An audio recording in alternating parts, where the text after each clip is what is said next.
দক্ষিণ আমেরিকার রাজনীতিতে এক চরম অস্থিরতা, এক নজিরবিহীন সামরিক আগ্রাসনের শিকার হয়েছে ভেনেজুয়েলা।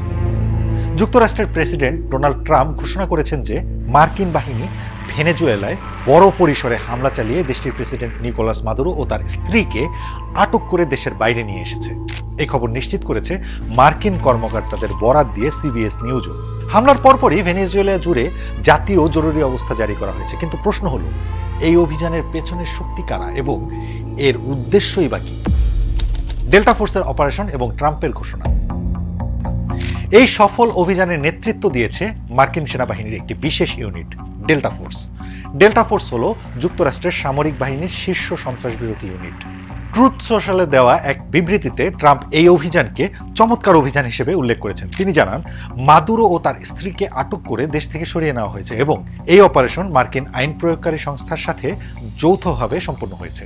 যদিও ট্রাম্প বহুদিন ধরেই ভেনেজুয়েলায় স্থল অভিযানের ব্যাপারে হুমকি দিয়ে আসছিলেন, তবুও মাদুরোকে কিভাবে ধরা হয়েছে বা কোথায় নিয়ে যাওয়া হয়েছে সে বিষয়ে তিনি বিস্তারিত কিছুই জানাননি। উল্লেখ্য, মাদুরোকে গ্রেপ্তারে সাহায্য করার তথ্যের জন্য যুক্তরাষ্ট্র $5 কোটি পুরস্কারের ঘোষণা করেছিল। হামলার স্থান ও ক্ষয়ক্ষতির চিত্র। শনিবার 3 জানুয়ারি 2026 ভোরে রাজধানী কারাকাস সহ ভেনেজুয়েলার বিভিন্ন অঞ্চলে একাধিক বিস্ফোরণের ঘটনা ঘটে। মার্কিন কর্মকর্তারা জানিয়েছেন, প্রেসিডেন্ট ট্রাম্প ভেনেজুয়েলার অভ্যন্তরে সামরিক স্থাপনা সহ বিভিন্ন স্থানে হামলার নির্দেশ দিয়েছেন। হামলার প্রধান লক্ষ্যবস্তু ছিল শহরের কেন্দ্রস্থলে অবস্থিত লা কার্লোটা সামরিক বিমান ঘাঁটি এবং ফুয়ের্তে তিউনা সামরিক ঘাঁটি। ফুয়ের্তে তিউনা ঘাঁটিটিকেই প্রেসিডেন্ট মাদুরোর দীর্ঘদিনের বাসস্থান বলে মনে করা হচ্ছিল।